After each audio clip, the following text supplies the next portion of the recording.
සුබ දවසක් ඔයාට. වෙනද වගේම අදත් ආදරෙන් ඔයාව පිළිගන්නවා. අද මම ඔයාලට අරගෙන ආවේ ගොඩාක්ම ලේසි ගොඩාක්ම රස හැඳිකවුම් රෙසිපි එකක්.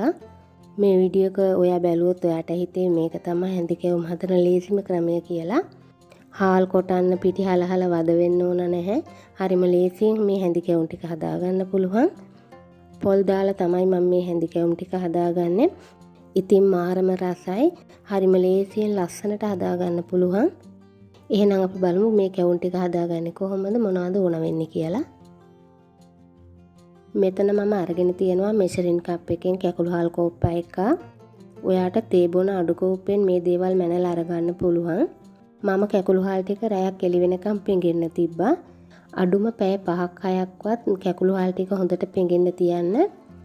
ඇටයක් අරන් කඩලා බලන්න හොඳට කැඩෙන ගානට හාල් ටික හොඳට පොඟව ගන්න. ඊට අමතරව ඕන වෙනවා සීනි කෝප්ප එකක්, පාන් පිටි කෝප්ප එකක්, ගාගත් පොල් කෝප්ප භාගයක්. මේ තියෙන සීනි ටිකක් කැරමල් කරගෙන මෙතන මේස හැඳි 3ක් විතර තියෙනවා. සීනි කැරමල් කරලා දාන්නේ නැතුව ඔයාට හැඳි කැවුම් එක සුදු පාටට හදා ගන්න පුළුවන්. නැත්තම් මේ වෙනුවට පැණි කෝප්ප භාගයක් අරගන්න. ඊට පස්සේ පොඟවගත්තු හාල් ටිකේ වතුර හොඳින් පෙරා ගන්නවා. දැන් හාල් ටික බ්ලෙන්ඩර් කප් එකට දාගන්න. ඒකටම පොල් කෝප්ප භාගයක් දාගන්න. ඊට පස්සේ වතුර පොඩ්ඩක් දාලා මේ ටික හොඳට ක්‍රීම් එකක් වෙනකම් කොටා ගන්න ඕන. වතුර එකපාර ගොඩක් දාගන්න එපා. වතුර කෝප්ප භාගයක් විතර තමයි මම දාගත්තේ. මේ වගේ හොඳට ක්‍රීම් එකක් වගේ එනකම් හාල් ටික කොටා ගන්න. හාල් ටික හොඳට පොඟව ගත්තාම ලේසියෙන්ම කොටා ගන්න පුළුවන්. ඊළඟට බ්ලෙන්ඩර් කප් එකට වතුර කෝප්ප කාලක් විතර දාලා ඒකේ තියෙන පිටි ටිකත් හොදලා අරගෙන දාගන්නවා. ඊට පස්සේ සීනි කෝප්ප එකයි පාන් පිටි කෝප්ප එකයි දාලා හොඳට කලවම් කරගන්න. ඔයා පැණි දානවා නම් පැණි දැම්මට පස්සේ මදි පාඩුවට වතුර එකතු කරගන්න. නැත්නම් පිටි මිශ්‍රණයේ දියාරු වැඩි වෙයි.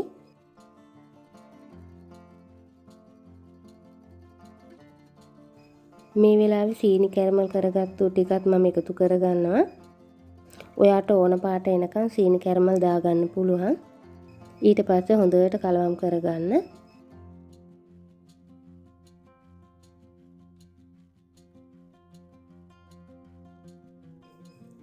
මෙන්න මේ පදමට පිටි මිශ්‍රණය තියෙන්න ඕන. දැන් පැය 2ක් විතර මේක හොඳට පිපෙන්න වහලා පැත්තකින් තියාගමු. දැන් පැය 2ක් ගියාට පස්සේ තමයි මම මේ පිටි මිශ්‍රණය අරගත්තේ.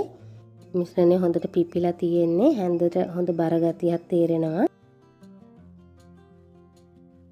මේ වෙලාවේ ලුණු තේ හැඳි කාලක් එකතු කරගන්නවා.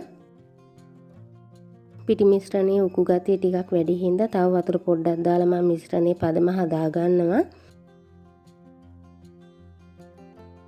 ඔයා හොඳට බලා ගන්න පිටි මිශ්‍රණයේ පදම මේ විදිහට තියෙන්න ඕන.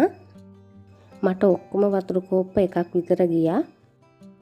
දැන් අපි කැවුම් ටික හදාගමු.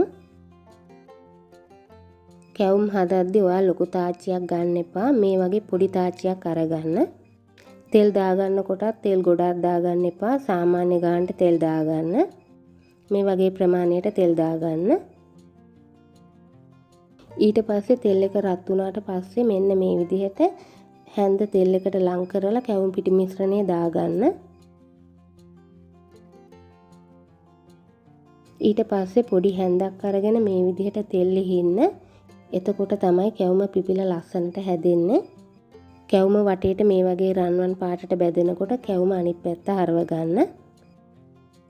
ඒ පැත්තත් ලස්සන පාටට බැද ගන්න. ඉතින් මේ පාටට බැදුනට පස්සේ ඇති ලස්සන රන්වන් පාටක් වෙනකන් කැවුම බැදුනට පස්සේ තෙල් බේරලා අයින් කරගන්න. තව එකක් හදාගන්න විදිහ මම ඔයාලට පෙන්නන්නම්. කලින් විදිහටම තෙල් එකට ලං කරලා පිටි මිශ්‍රණය වක් කරගන්න. තෙල් එකේ රස්නය අඩුවෙන් තියෙද්දි කැවුම් පිටි මිශ්‍රණය වක් කරගත්තොත් කැවුම ලස්සනට පිපිලා එන්නේ නැහැ.